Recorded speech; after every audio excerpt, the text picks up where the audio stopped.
Boleh dengar?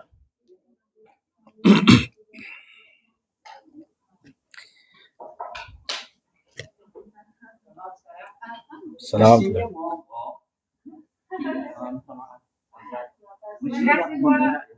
Ya. Oh.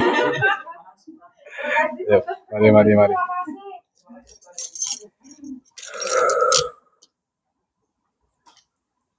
Apanya mogok tadi katanya?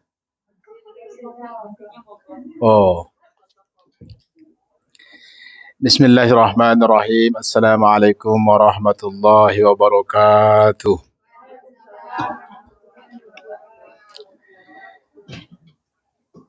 Alhamdulillah wassalatu wassalamu ala asyrafil anbiya'i wal mursalin wa ala alihi wa sahbihi wa barik wa sallim. Subhanaka la ilma lana illa ma 'allamtana innaka antal alimul hakim. Rabbi shrah li sadri wa yassir li amri wahlul 'uqdatam min lisani yafqahu qawli, amma ba'du. Apa kabar semua? Sudah makan belum? Oh, belum yang kedua kali. Sama dong. Bersyukur kita kepada Allah Subhanahu wa taala karena hingga ke petang ini Allah masih izinkan kita bernapas. Betul tak betul? Kalau tak bernapas mati dah. Itu yang kita kena bersyukur kepada Allah Subhanahu wa taala. Minta maaf suara saya serak-serak basah sedikit. Jadi seraknya kita buang, basahnya kita ambil.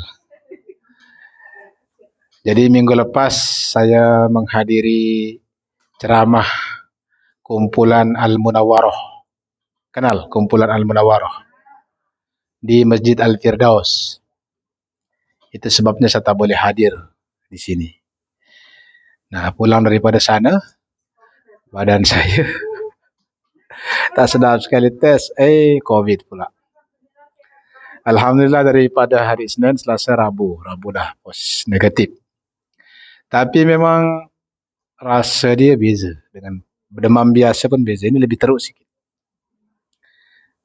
Jadi persendian kita itu macam dicabut rasanya. Siapa yang pernah kena di sini? Oh, agak pernah. Yang lain? Mudah-mudahan jangan kena lah. Jadi kalau yang sudah divaksin pertama, sudah? Kedua? Ketiga?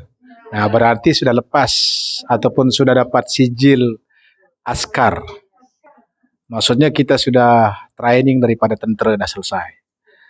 Cuma bila dipanggil oleh government pergi berperang, orang yang kena COVID ni pernah berperang.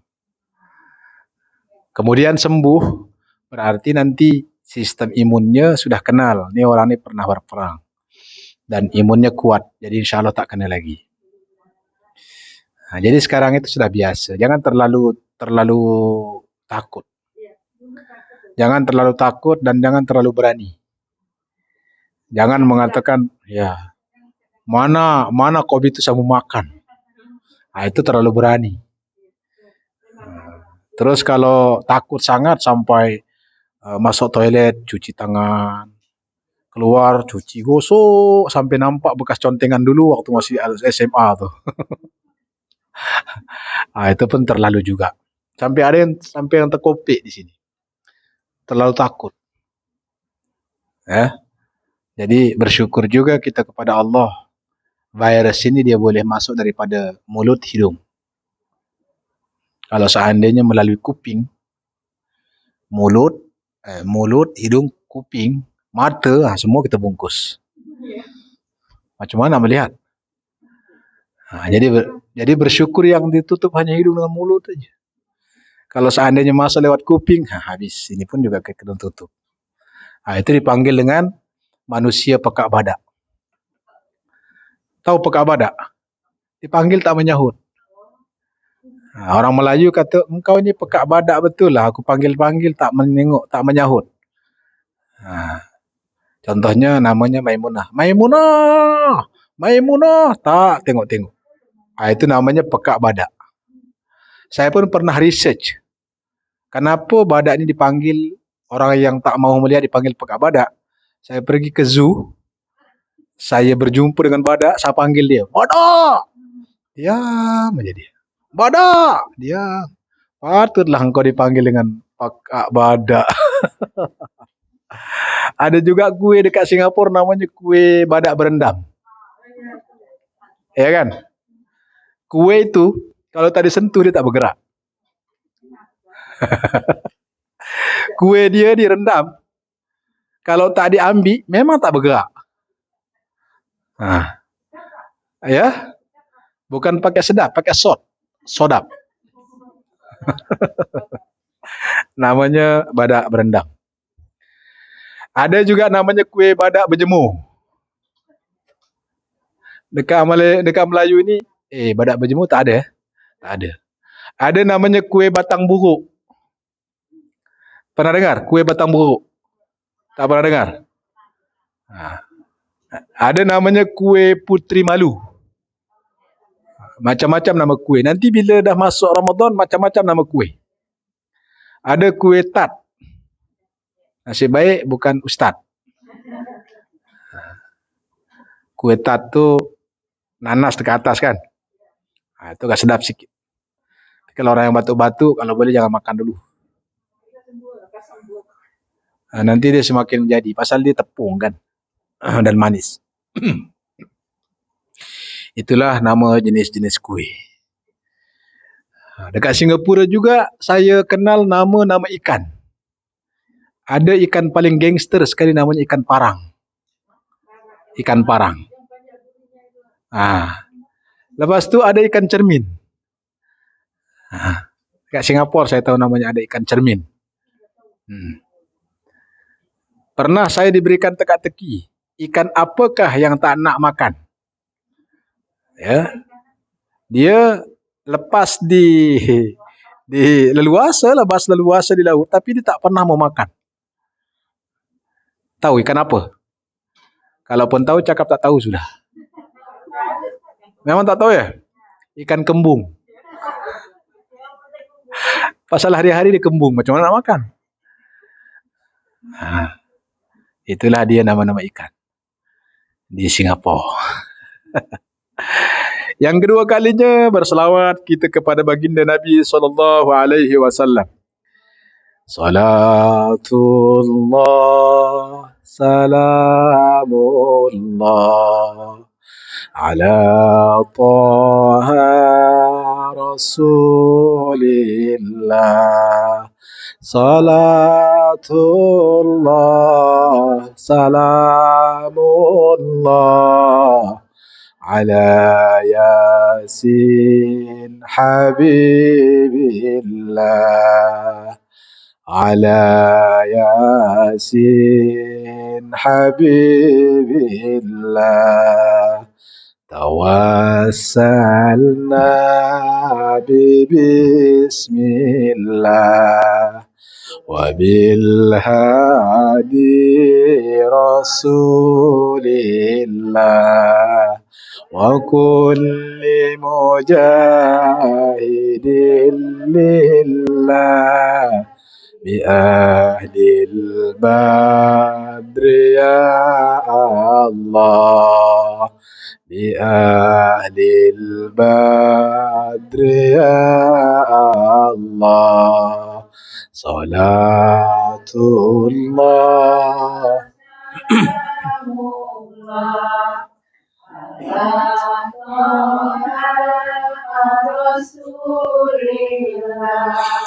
Salatullah, salamullah, ala yasin habibillah. Ala yasin habibillah. Allahumma salli ala Muhammad. Jadi selawat ini dipanggil dengan selawat Badariyah. Dikarang pun oleh orang Indonesia. Kalau tak silap daripada Lirboyo. Dia membuat selawat ini pada malam harinya. Lepas tu dia bingung apa nama selawat.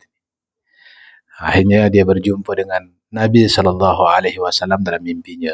Namakanlah selawat Badariyah. Jadi selawat Badariyah ni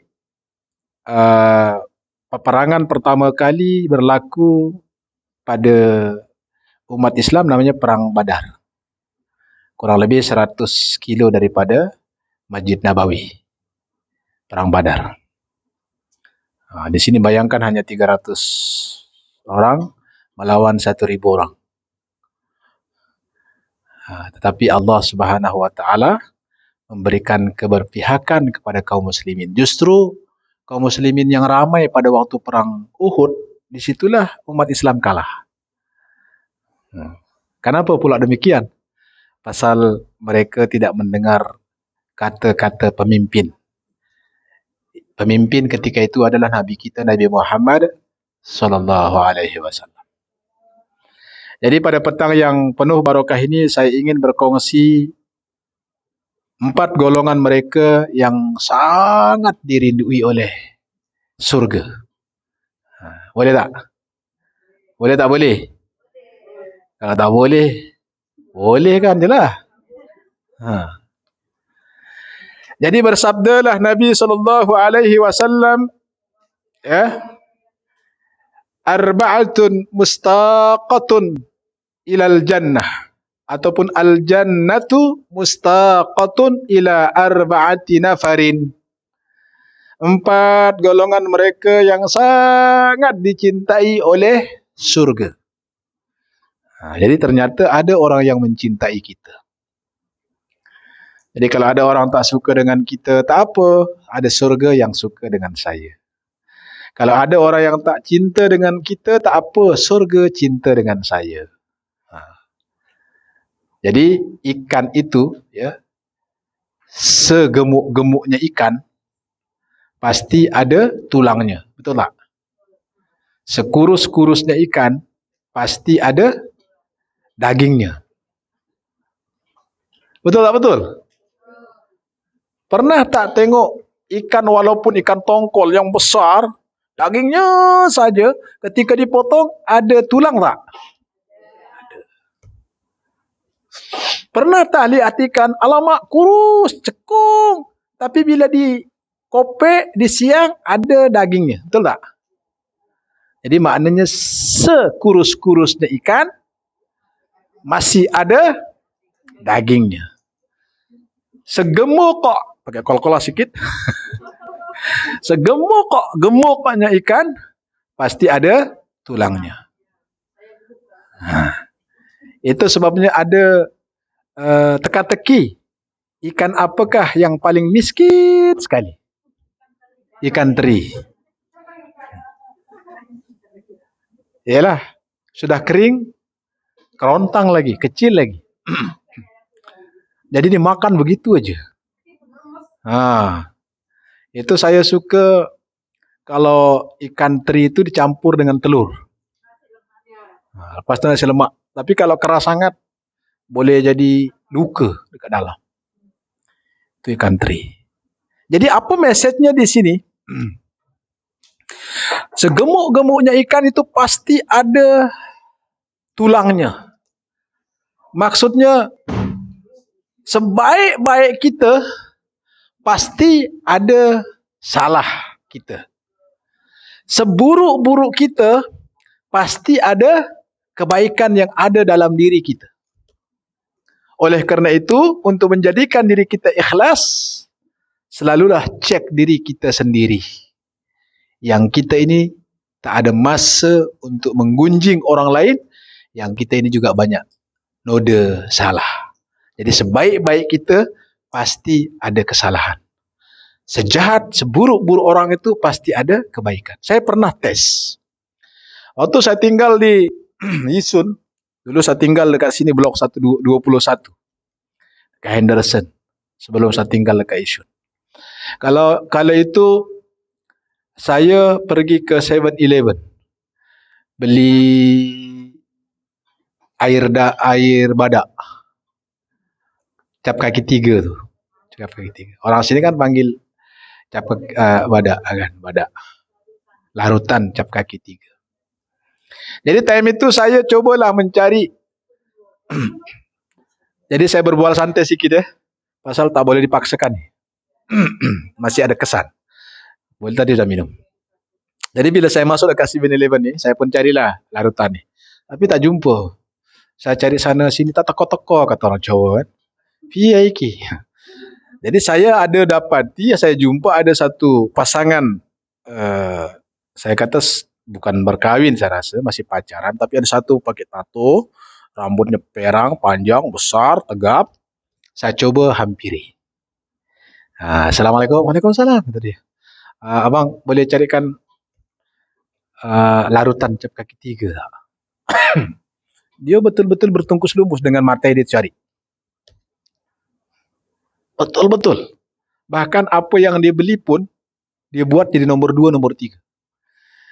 Ya, dia utamakan apa yang saya minta tolong. Sampailah dia dapat, sampailah diletak dekat cashier sekali. Nah, jadi the moral of story ketika itu, kita tak boleh pandang orang dari luarannya saja. Itu sebabnya ada pepatah Inggris mengatakan, don't judge the book by its cover. Jangan hakimi buku itu daripada covernya saja. Jadi daripada situ saya berfikir, betullah kata pepatah Melayu. Segemuk-gemuknya ikan pasti ada tulangnya. Ya. Sekurus-kurusnya ikan mesti ada dagingnya. Katalah orang itu, alamak Ustaz dia kurus kering, mesti ada dagingnya. Alamak Ustaz dia ni gemuk gila, ada gila lagi. Pasti ada tulangnya. Betul tak? Sebab tulang identik dengan daging. Kalau tak ada tulang, macam mana daging nak melekat? Macam dekat sini, ada tulang, menempellah daging. Nah, di sini ada tulang, ada daging, dah dioperate. Dah menyatulah pula daging itu dengan besi. Saya pun dah disorkan untuk operate balik. Oh, orang cakap sakit sangat, pasal dia kena korek. Ya, dia kena korek daging itu yang menyatu dengan tulang. Kata orang itu rata-rata sakit gila walaupun dia bius. Dapat bayangkan. Saya kena 2012 hingga ke hari ini berapa tahun? 10 tahun, 11 tahun, ya, 11 tahun. Kata orang sakit sangat. Bayangkan coba. Ruh yang sudah ada dalam diri kita. Katakanlah usia kita 60 tahun, berarti ruh itu sudah menyatu dengan tubuh badan kita 60 tahun. Ketika dicabut ruh kita oleh malaikat Israel, sakit kita sakit. Pasal dia sudah menyatu. Itu sebabnya Nabi SAW mengatakan, paling rendah sekali yang namanya sakratul maut tersebut sama seperti tetakan 100 pedang. Berapa kali? 100. Tapi kenapa ada orang mati dalam keadaan senyum, Ustaz? Dicabut nyawanya oleh malaikat Israel, dia senyum pula. Ya kan? Senyum dia. Itu menunjukkan yang dia husnul khotimah. Katanya sakit sakratul maut, Ustaz. Kenapa pula? Dia senyum. Kita kembali kepada tajuk pembahasan kita. Sebab ada orang yang cinta, yaitu surga dan penghuni-penghuninya. Ditunjukkan oleh Allah Subhanahu Wa Taala ketika kita sakratul maut. Nabi ajarkan doa, Allahumma hawwin alaina fi sakratil maut, ya Allah. Permudahkanlah ketika aku menghadapi sakratul maut. Dicabut. Jadi tetap sakitnya. Yang namanya sakratul maut itu seperti 100 tetakan pedang.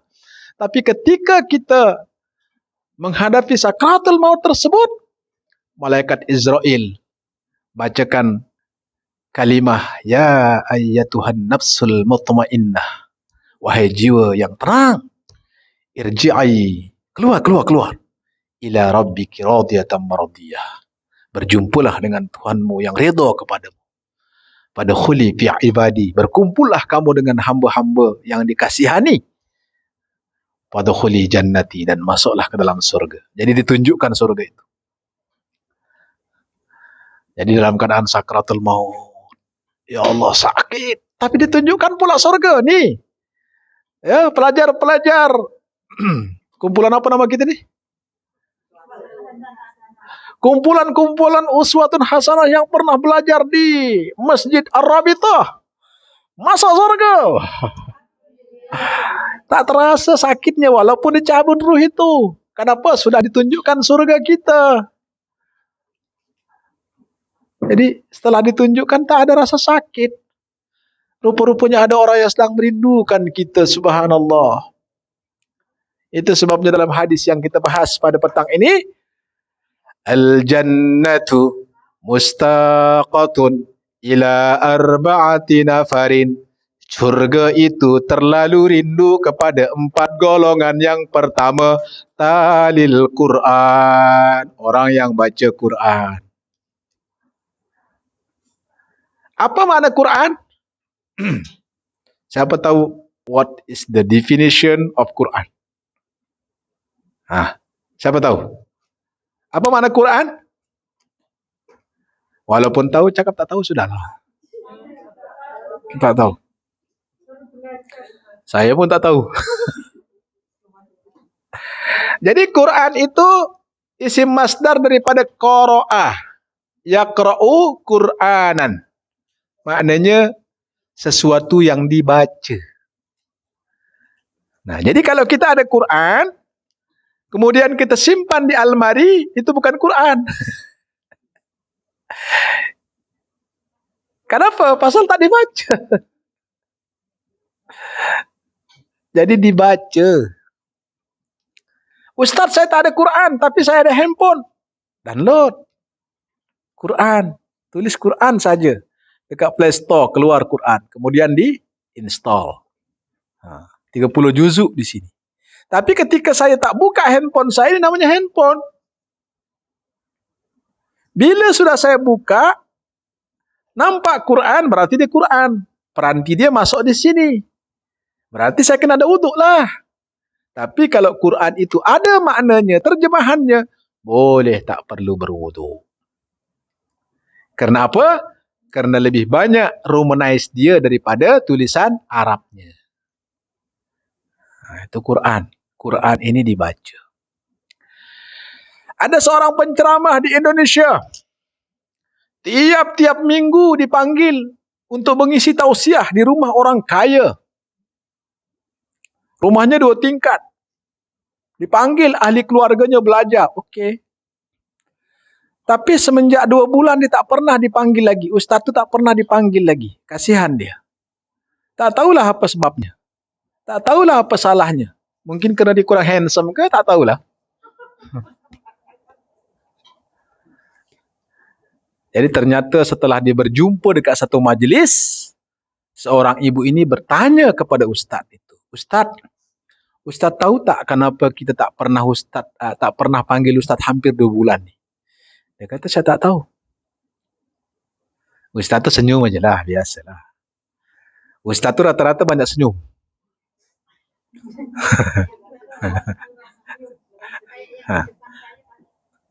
Dia banyak senyum. Tapi insya-Allah dia tak senyum sendiri-sendirilah, tak. Dia bersenyum dengan jemaah je. Kalau sendiri ada, apalagi ada kamera sendiri senyum, tak ada. Yang menakutkan, gila. Jadi Ustaz tahu tak kenapa kita tak panggil sudah hampir 2 bulan ni? Dia kata mana saya tahu. Tahu tak Ustaz? Semua kita dekat rumah itu dah sepakat mengatakan bahawa Ustaz lah yang mengambil envelope yang ada dalam meja tu, di situ ada duit 5 juta rupiah di situ. Waktu kita hidangkan Ustaz makanan di situ ada duit, ada uang di situ. Tak mungkin adik-beradik saya yang ambil. So we get the conclusion, Ustaz lah yang mengambil uang 5 juta tu. Mana duit Ustaz?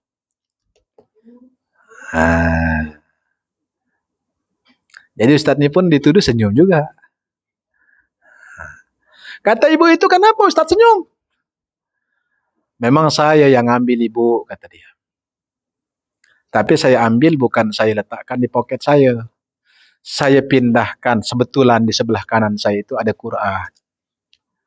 Nah, jadi uang itu saya tengok memang ada uang, saya khawatir ada yang mengambilnya, dan saya pikir semua ahli yang mengaji ini kompom sering baca Quran. That's why duit itu saya ambil, saya letak di Quran. Sebab harapan saya pasti nanti ibu akan baca Quran. Ibu itu malu sih. Makanya dekat 2 bulan tak baca Quran tuh. Jadi semenjak itu malu sangat dia. Kenapa dia malu? Ketahuan tak pernah baca Quran. Jadi uang itu saya simpan di sana. Sebab saya mengatakan, saya berinisiatif, saya yakin ibu beserta ahli keluarga akan buka Quran itu karena ibu akan baca Quran hari-hari. Ternyata assume saya salah, kata Ustaz itu. Patutlah ibu tak pernah panggil saya. Memang saya yang ambil duit itu. Saya ambil untuk pindahkan ke Quran. Sebab saya khawatir nanti ada orang ambil. Akhirnya ibu itu minta maaf lah. The moral of story apa yang kita nak garis bawahi di sini. Pertama, jangan terlalu mudah menuduh orang. Dan yang kedua, bacalah Quran itu. Kenapa kena baca Quran ini Ustaz? Syafi'an li ashabi. Karena dia boleh memberikan syafaat kepada kita di dunia, begitu juga di akhirat. Quran ini kalamnya Allah, perbualan Allah, dibukukan, dikumpulkan dalam bentuk warakah. Dulu sebelum Utsman bin Affan, Quran ini berselera di batu, di pelepah korma, di kulit-kulit kambing, kulit onta. Nah, pada zaman Utsman bin Affan lah dibukukan Quran tersebut. Kalau kita kata ini bid'ah, berarti Utsman bin Affan bid'ah lah. Sebab dia kumpulkan Al-Quran tanpa pemerintahan, tanpa apa yang dibuat Nabi, tanpa disuruh Nabi. Tapi kalau dia tak dikumpulkan, mana ada Quran kita baca sekarang? Sebab kalau tidak dikumpulkan juga Quran ketika itu, ramai sahabat-sahabat yang hafal Quran meninggal. Nah, kalau kita hafal tak Quran? Saya hafal lah Ustaz. Saya hafal Quran. Hafal. Awak boleh bahasa Inggris? Boleh Ustaz. Saya boleh bahasa Inggris. Boleh bahasa Jepang? Boleh. Saya boleh bahasa Jepang. Saya hafal lah Ustaz berapa juz sajalah. Alhamdulillah ada walaupun 1 juz. Kakak sebelah, saya bukan hafal Ustaz. Makan juz juga, kata dia. Juz apel. Jus mangga. Bukan begitu maksudnya. Jus amma. Belajar Quran. Alamak Ustaz, saya malulah nak belajar sekarang. Ada handphone sekarang. Tinggal kita buka sahaja. Tinggal kita type cara belajar Quran. Ada jenis Quran juga, pen dia boleh kita pegang. Dia berbunyi. Alhamdulillahirrabbilalamin. Ar-Rahmanir-Rahim. Ar-Ra. Itu gini je bunyi bismillah. Oh, saya kurang hafal nih. Bismillah. Bismillah. Bismi. Milla. Ramma.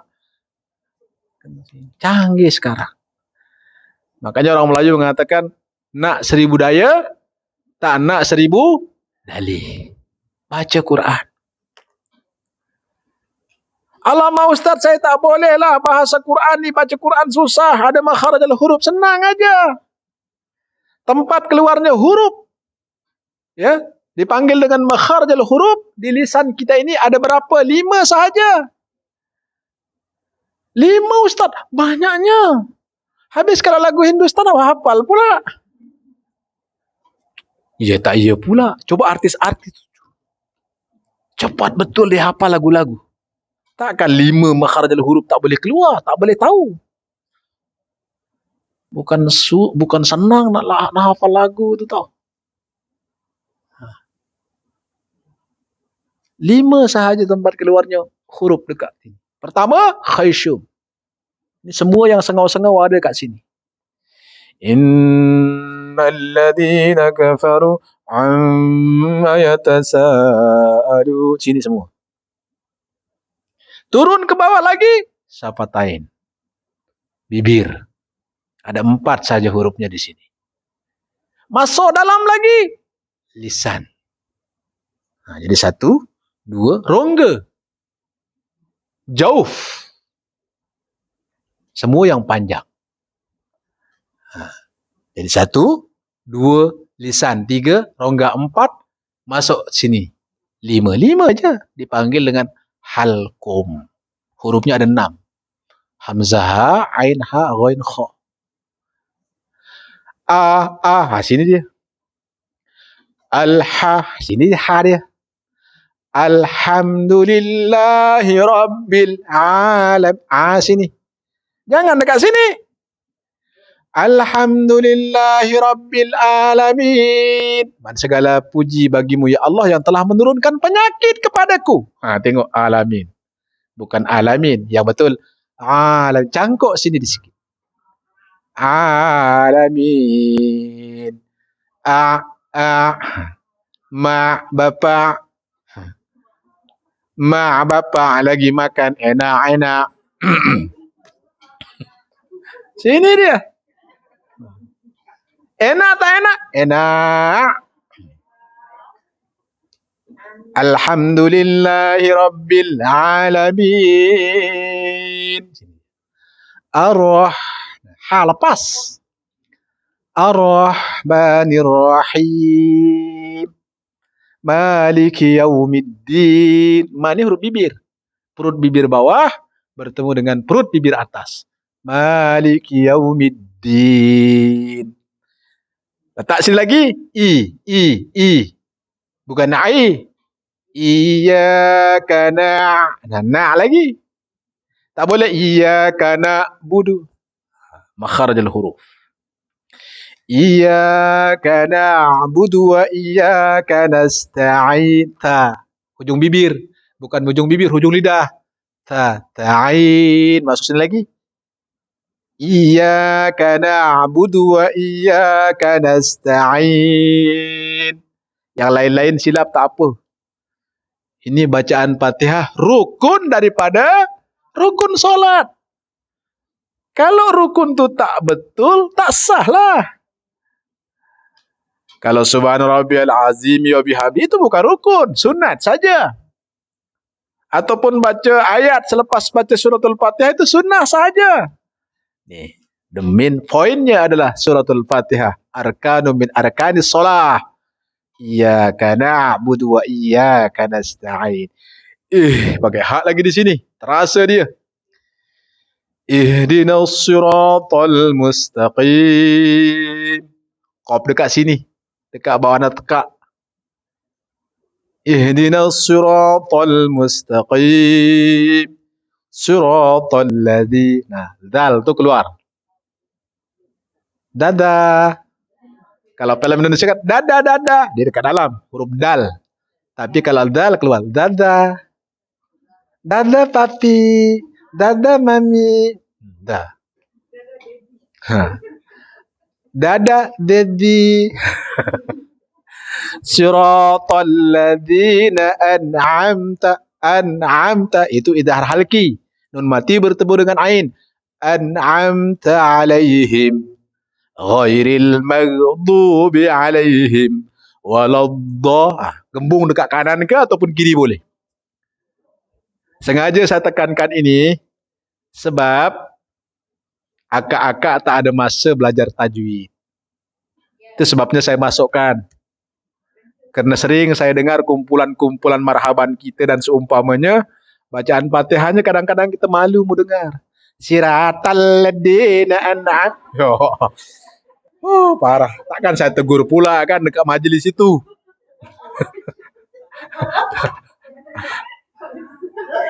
Jadi sini dia. An'amta. Tak lembut. An'amta alaihim. Kalau tak alaihim berarti di antara tak dengan ain bersatu. Tak boleh. Diumpamakan antara telur dengan batu. Macam mana batu ni mengelilingi telur supaya jangan pecah.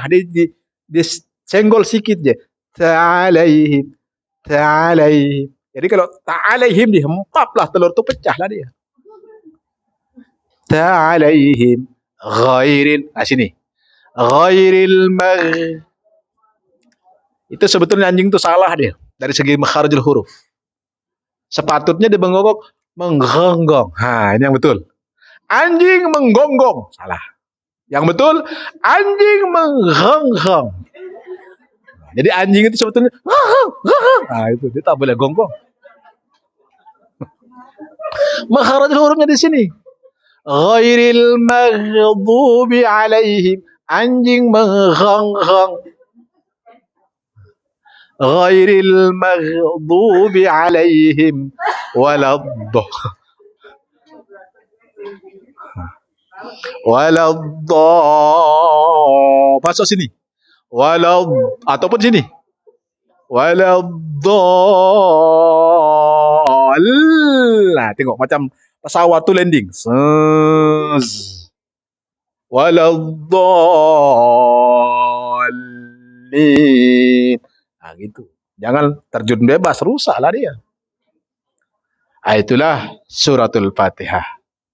Jadi talil Quran, orang yang dicintai, dirindui oleh surga tersebut. Orang yang membaca Quran. Lagi-lagi di bulan suci Ramadan. Di luar suci Ramadan kita dapat satu. Salah satu dapat dua. Ya, salah kita satu baca Quran tu dapat pahala satu. Bila betul dapat pahala dua.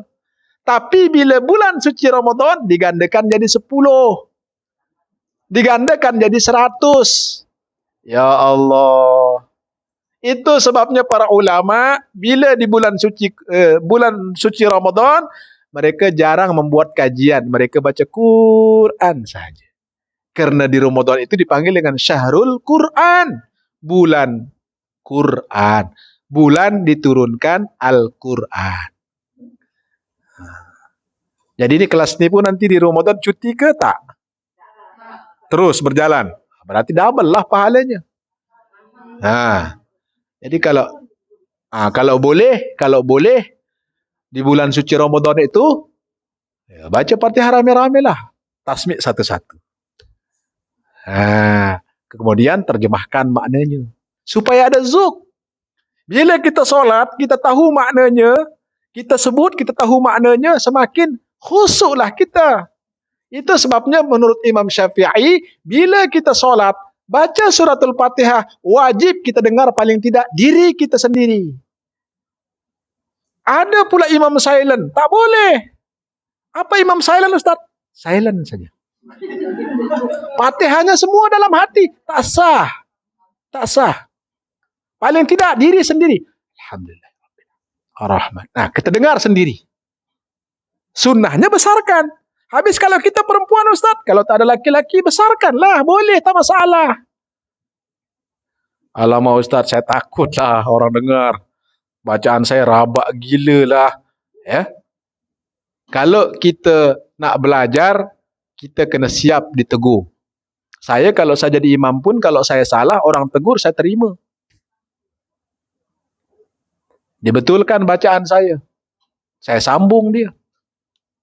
Dalam bab ini kita tak boleh sombong. Ini sudahlah tak tahu, ditegur, marah. Itu dipanggil sudah sombong. Sudah dipanggil minta maaf, sudah bodoh, sombong. Susah. Jadi kena terima kalau orang nasihati kita. Tapi kalau bacaan kita tak betul, macam mana surga nak rindu kita? Karena dia ini memberikan kita syafaat. Lagi kalau ada anak kita misal kata hafal Quran, itu garanti 10 orang boleh diberikan syafaat masuk surga. Ustaz, saya hafal berapa ayat saja. Alhamdulillah, daripada tak ada. Itu sebabnya kita kena target. Waktu puasa ini, saya nak hafal juz amma. Tapi tak ada Ustaz. Buka sajalah YouTube. Dengar. Belajar dulu makharajul huruf. Kalau nak tahu makharajul huruf, tinggal type saja. Makharajul huruf. Nanti keluar bagaimana tempat-tempat keluarnya huruf. Ra, ha, fa, dal, zal. Semua dibacakan. Tak nak, itu sajalah. Sambil masak, baca. Amma yatasaalun. Masya Allah. Jadi yang makan pun dapat berkah. dapat berkah. Itu sebabnya kita ini kalau boleh sering-sering makan di rumah, jangan banyak makan di luar. Dulu pada zaman Nabi Allah Musa alaihi salam, ada seorang pemuda sudah 5 tahun dia tak memiliki anak. Berapa tahun? 5 tahun. Dia kata, kalau saya punya anak ini, saya nak minum air kencing anjing hitam. Nah, dulu-dulu orang bernazar walaupun tak baik dia kena buat. Tapi kita tak boleh lah. Jangan pula lepas ini bernazar pula. Jadi kata Nabi Allah Musa alaihi salam selepas, memang pasangan suami istri ini walaupun selepas 5 tahun dia berkahwin baru punya anak, baru diingat nazar dia. Kata istrinya, bang, dulu tahun yang lepas sebelum saya hamil kita bernazar tahu meminum air kencing anjing hitam. Mana nak cari nih? Ya, nanti kalau kita ambil air kencing ini kan kita dingap, kata dia. Itu kan ronggongan. Jadi akhirnya dia pun confused lah. Macam mana nih? Dia pun pergi berjumpa Nabi Allah Musa alaihissalam. Jadi kata pemuda ini, wahai Nabi Allah Musa alaihissalam, setahun yang lalu kita sudah bernazar. Kata Nabi Allah Musa, apa nazarmu? Nazar kami, bila kami punya anak, kami nak minum air kencing anjing hitam. Kata Nabi Allah Musa alaihissalam, tak perlu cari anjing hitam. Kamu tadah sahajalah air yang jatuh di rumah orang yang tak pernah solat itu lebih hina daripada anjing hitam. Tadah sajalah. Dia mengaku dirinya muslim tapi tak pernah solat. Tadah saja airnya, itu lebih hina daripada air kencing anjing hitam. Tengok. Itu sebabnya Allah berfirman, "Wattini wazzaituni wa turi sinin wa hadzal baladil amin. Laqad khalaqnal insana fi ahsani taqwim." Ahsani, sebaik-baik ciptaanku, kata Allah, adalah manusia. Suka tak Allah sanjung kita? Sukalah.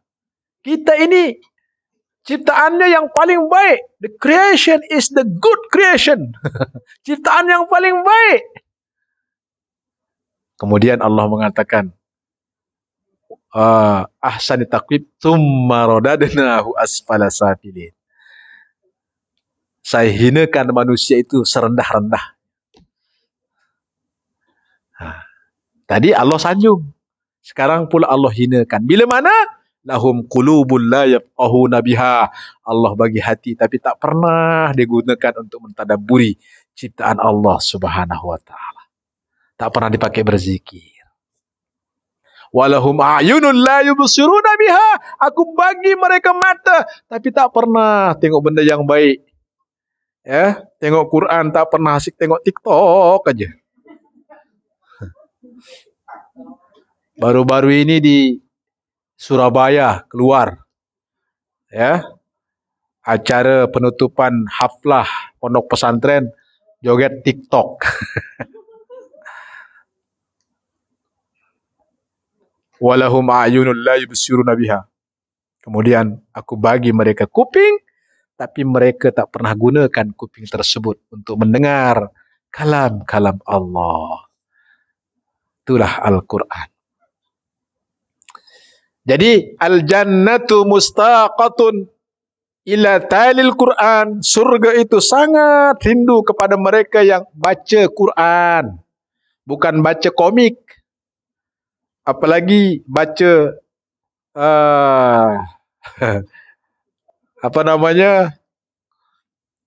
komik-komik. Bukan komik yang makan komik pas obat batuk, bukan. Cerita-cerita komik. Baca novel. Kalau baca novel yang Islami, okeylah. Kalau novel-novel yang tidak Islami, itu dipanggil dengan novel yang melagaukan, melalaikan. Baca novel yang Islami, okeylah. Bagaimana susahnya seorang istri membuat suaminya solat. Saya pernah baca satu novel Islami dikarang oleh seorang ustazah. Ya, Yang dia bercerita suaminya ini tak pernah solat, tapi hari-hari disuruh. Bukan hanya setakat suruh, setiap hari bila suaminya pergi ke tempat kerja, disiapkan makanan dan diletakkan sejadah. Mungkin hari pertama, kedua sampai berbulan tak pernah ditengok pun, tak pernah dilirik pun sejadah itu. Tapi satu ketika tengok Allah bagi dia hidayah, bila dibuka nasi yang tapawaikan oleh istrinya, terjatuh sejadah. Sejadah ini selalu disertakan oleh istri saya. Apa mesejnya? Dia suruh saya solat. Tengok. Akhirnya dari situ dia berpikir bagaimana nak solat. Jadi banyak cara kita berdakwah. Jadi kalau misal kata ada majikan kita Islam, kita tahu dia tak pernah solat, disuruh pula bungkuskan nasi tiap kali kerja, masukkanlah sejadah.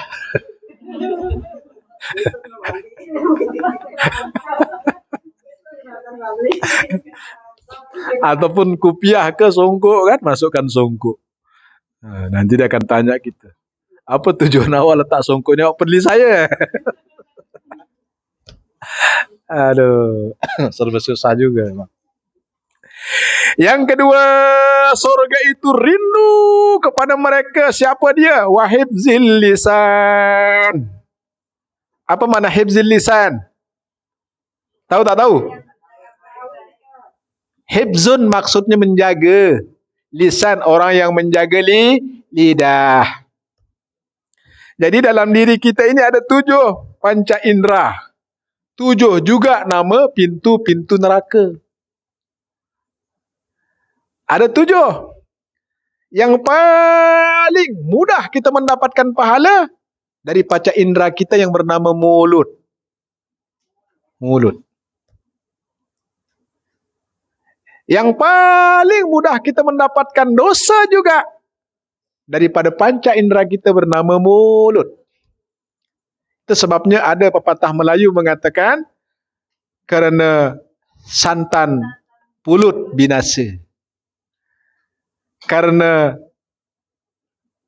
betul tak? Karena santan, karena pulut, santan binasa. Terbaliklah. Karena pulut, santan binasa. Karena mulut, badan binasa. Ini gara-gara COVID. Panasnya. Saya saudara begini, masih mengigau. Panas. Beza. Tak pernah saya rasakan panas seteruk begini. Saya sadar begini, saya sampai mengigau. Panas dia. Akhirnya ini pecah-pecah. Tapi saya makan vitamin C. Alhamdulillah kering dia. Jadi kalau dia tak kering juga ya kita sabarlah. Sebagaimana kata Ibnu Sina, as-sabru bidayatus sifa. Sabar itu adalah permulaan sebuah kesembuhan. Jadi kalau kita sakit, sabar. Jangan marah-marah. Al-wahmu nisfudda. Stres. Ya. Stres. Tak tahu nak buat apa. Itu adalah setengah daripada penyakit sudah ada dalam diri kita. Tapi ketenangan, kesenangan, setengah kesembuhan sudah ada pada diri kita. Jadi berusahalah untuk tenang. Ketenangan ini kita cipta sendiri. Dia tak boleh datang bergolek begitu sahaja. Aku nak tenang ya Allah. Tak boleh, mesti kena buat. Bagaimana supaya tenang Ustaz? Baca Quran. Berarti kita menciptakan ketenangan. Sama juga dengan Ustaz saya haus, minumlah. Berarti kita yang menciptakan sehingga kita tak haus. Jadi yang kedua tadi apa dia? Yang surga rindu kepada mereka, orang yang menjaga lisan. Itu sebabnya Nabi mengatakan man kana yu'minu billahi wal yaumil akhir.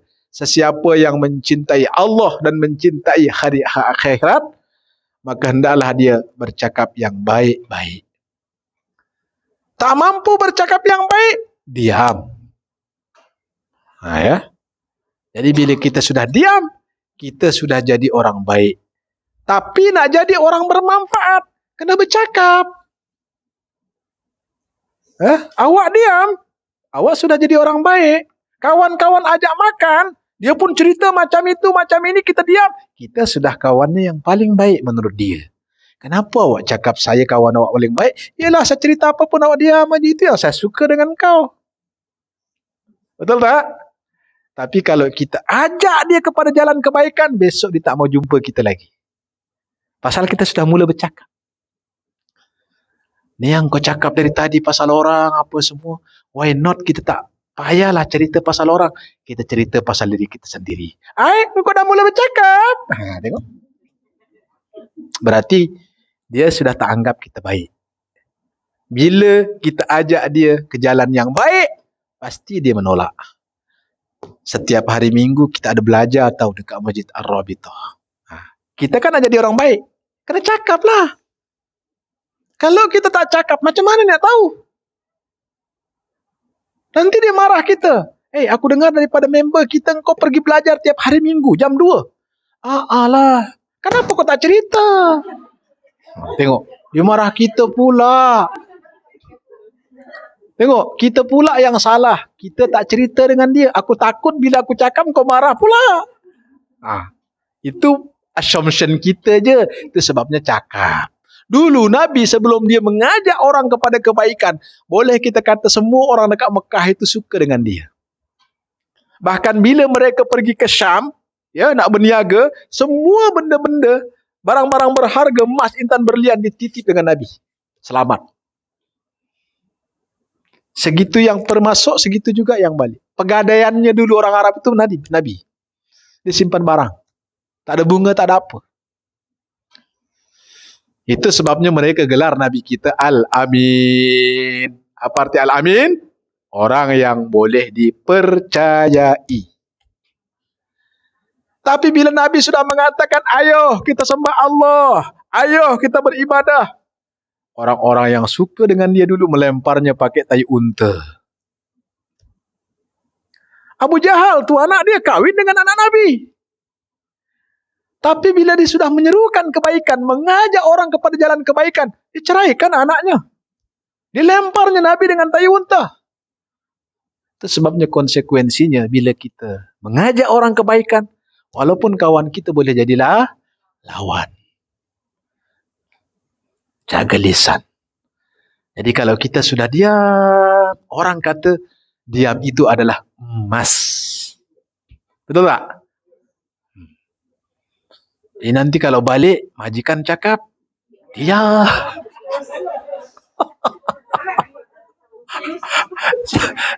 Saya ini mau jadi emas, Ibu. Janganlah begitu. Maksudnya bila benda-benda yang tak baik, jangan diam. Dipanggil. Bi, buatkan teh tarik. Dia.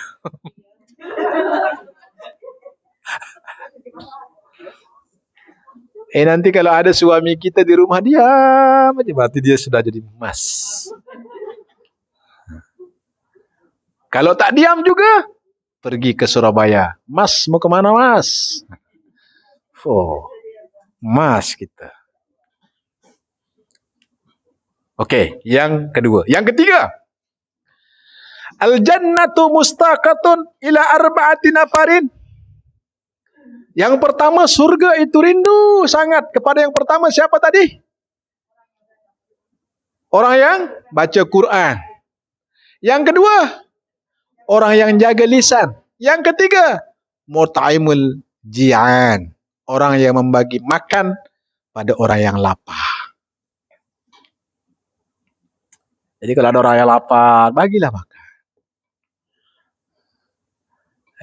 Kalau ada rezeki, nafkahkan. Lagi di bulan suci Ramadan, 1 biji kurma kita bagi, berarti sama dengan kita dapat puasa. Sama seperti mereka yang berpuasa.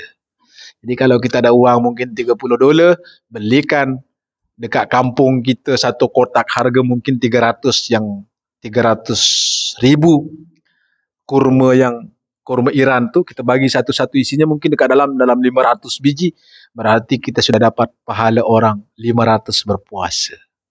Jadi kalau setiap bulannya orang berpuasa hanya 30 hari, kita boleh berpuasa 1000 hari. Kalau kita beli 2 kotak, berarti kan 1.000.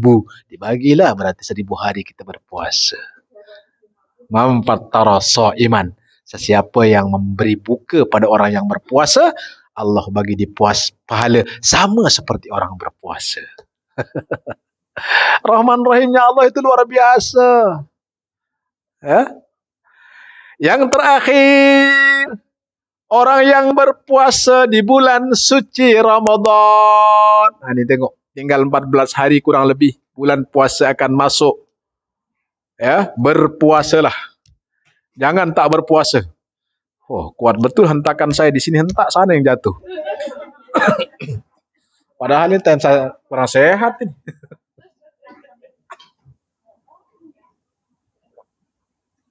Yang terakhir apa dia? Orang yang berpuasa di bulan suci Ramadan.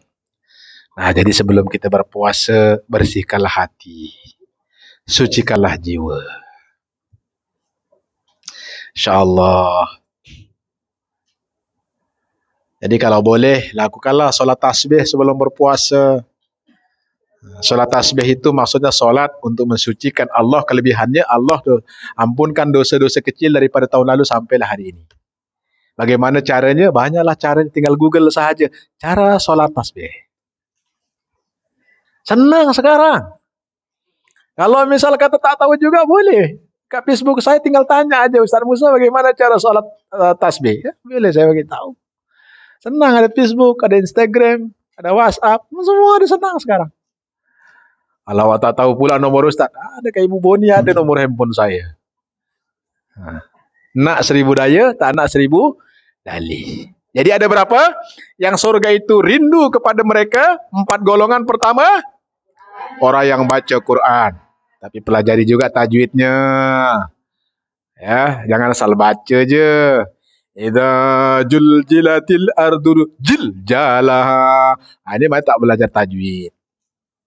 Idza zulzilatil ardu zilzalaha. Pelajarilah. Karena ini bahasa Al-Quran. Bahasa Allah. Kata Nabi, sesiapa yang nak bercakap dengan Allah, bacalah Quran. Yang kedua, jaga lisan. Yang ketiga, bagi makan. Bagi orang fakir miskin. Yang keempat, berpuasa di bulan suci Ramadan. Boleh hafal tak? InsyaAllah. Jadi jangan yang susah-susah. Ini yang senang-senang saya bagi. Iya tak iya pula. Kalau tak hafal, tengok kat situ lah. Oke, ada pertanyaan sebelum kita selesai? Sudah pukul 3. Lebih 1 minit. Tadi kita mula pukul 2 lebih 5 minit. So, dalam 4 minit lagi. Ada pertanyaan? Apa-apalah boleh. Open aja. Kalau saya tak tahu jawab, nanti saya minta ibu-ibu jawab lah. Saya boleh baca buku. Oke. Itu yang minggu lepas itu Fauzan menjelaskan untuk melepas yang hati yang keras, yang cara melembutkannya itu bagaimana? Oh, cara melembutkan hati yang keras. Itu termasuk dalam hadis yang saya bacakan, ada 4 hati, ada 4 perkara yang merusak amalan, termasuk hati yang keras. Bagaimana cara melembutkan hati? Cara yang pertama, operasi.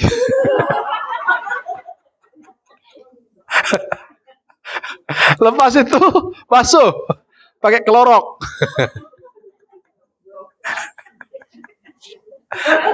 Memang hati itu keras ke lembut?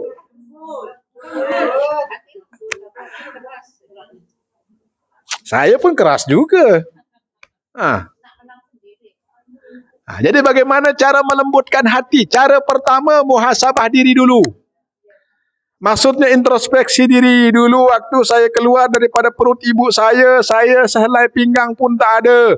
Saya satu benang, seurat benang pun tak ada. Apa yang saya nak sombongkan? Apa yang saya nak berkeras sangat? Itu satu, muhasabah diri. Yang kedua, sering-sering pergi ke kubur. Kalau ada orang meninggal, hakul muslim. Haknya orang muslim bila dia meninggal, kita ikut hantar jenazahnya. Habis ustaz, kita ni perempuan. Boleh. Asalkan jangan bertabarruj.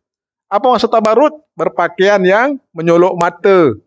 Ya, biasa dia pakai 1 senti. Sekali pergi kubur 10 senti. Itu tak boleh. Ya, nanti bila kita pergi ke kubur, Nabi SAW menyebutkan, kafa bil mauti wa'izah. Cukuplah kematian itu sebagai peringatan bagi kita yang masih hidup. Jadi itu cara kita melembutkan hati. Introspeksi diri dulu. Ya, yang kedua, sering-seringlah melihat orang meninggal ataupun tengok kubur. Jadi sekali-kali kalau misalnya kita ada cuti pergi ke kubur, pergi ke pusara aman, tengok, ya, kita ziarah, assalamualaikum ya ahlal kubur, wa inni insyaallahu bikum lahikun. Salam sejahtera kepadamu wahai penduduk kubur. Aku pun juga pasti akan bersama-sama dengan kamu di sini. Tapi tak tahu bila.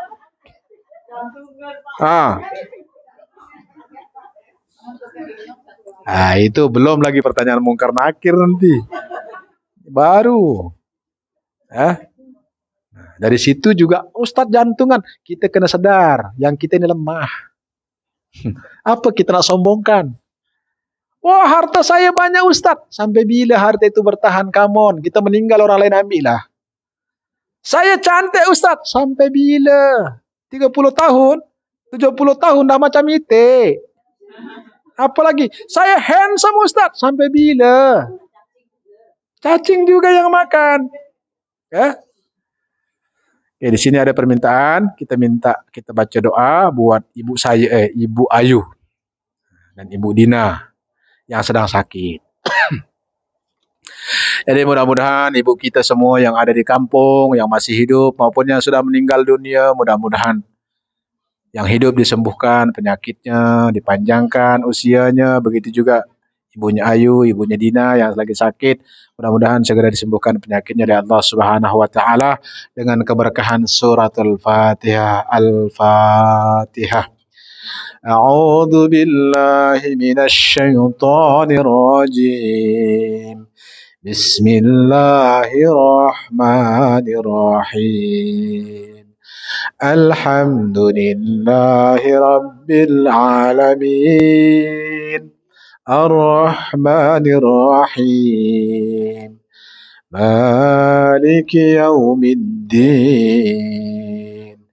Iyyaka na'budu wa iyyaka nasta'in. Ihdinas siratal mustaqim.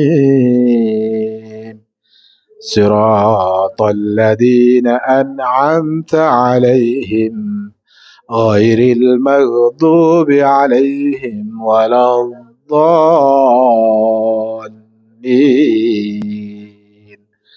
Amin. Baiklah, masa kita pun sudah berakhir. InsyaAllah nanti kita sambung lagi. Kalau ada sumur di ladang, bolehlah kita menumpang mandi. Kalau ada umur kita panjang, bolehlah kita jumpa lagi. InsyaAllah. Yang betul datang daripada Allah, salah silap daripada saya pribadi. Ya, sekian. Wabillahi taufiq wal hidayah, wabiridha wal inayah, wallahul muwafiq wal hadi ila sabili rasada. Assalamualaikum warahmatullahi wabarakatuh.